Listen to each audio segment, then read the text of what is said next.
Hello friends, Malayalam thriller అంటేనే మనందరికీ ఒక రేంజ్ క్రేజ్ ఉంటుంది. మరి దృశ్యం ఫేమ్ జీతూ జోసెఫ్ ప్రజెంట్ చేసిన ఫస్ట్ వెబ్ సిరీస్ రోస్లిన్ రీసెంట్గా జియో హాట్‌స్టార్‌లో రిలీజ్ అయింది.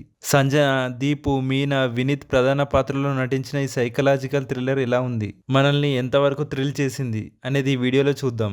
కథ విషయానికి వస్తే రోస్లిన్ అనే ఒక టీనేజ్ అమ్మాయికి తరచుగా ఒకే రకమైన భయంకరమైన కల వస్తూ ఉంటుంది. ఆకుపచ్చ రంగు కళ్ళు ఉన్న ఒక వ్యక్తి తనను చంపడానికి వస్తున్నట్టు ఆమెకు అనిపిస్తుంది. అయితే ఒకరోజు జెర్రీ అనే వ్యక్తి ఆమె ఇంటికి పేయిన్ గెస్ట్గా వస్తాడు. ఆశ్చర్యంగా తన కలలో కనిపించే వ్యక్తి ఇతనే అని రోస్లిన్ గుర్తుపడుతుంది. కానీ ఆమె మాటలను తల్లిదండ్రులు అస్సలు నమ్మరు. రోస్లిన్కి వస్తున్న కలల వెనుక ఉన్న రహస్యం ఏంటి, చివరికి ఏమైంది అన్నది ఈ 6 ఎపిసోడ్ల సిరీస్. ప్లస్ పాయింట్స్: సంజయ్ దీపు తన భయాన్ని, మానసిక సంఘర్షణను అద్భుతంగా పండించింది. సీనియర్ నటి అయిన మీనా, వినీత్ తమ పాత్రలకు పూర్తి న్యాయం చేశారు. ఈ సినిమాకి మెయిన్ హైలైట్ దీని ముగింపు. 6వ ఎపిసోడ్లో వచ్చే ట్విస్టులు అస్సలు ఊహించని విధంగా ఉంటాయి. టెక్నికల్ వాల్యూస్: సినిమాటోగ్రఫీ మరియు బ్యాక్గ్రౌండ్ మ్యూజిక్ ఒక రకమైన మూడీ మరియు మిస్టరీ వాతావరణాన్ని క్రియేట్ చేశాయి.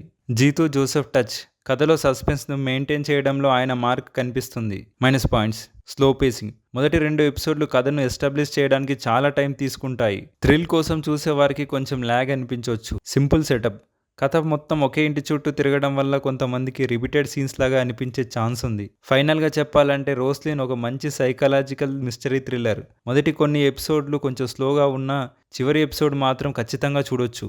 మలయాళం ఒరిజినల్తో పాటు తెలుగులో కూడా అందుబాటులో ఉంది. థ్రిల్లర్ ఫ్యాన్స్ అసలు మిస్ అవ్వద్దు. సో ఇది ఫ్రెండ్స్ ఇవాల్టి రివ్యూ.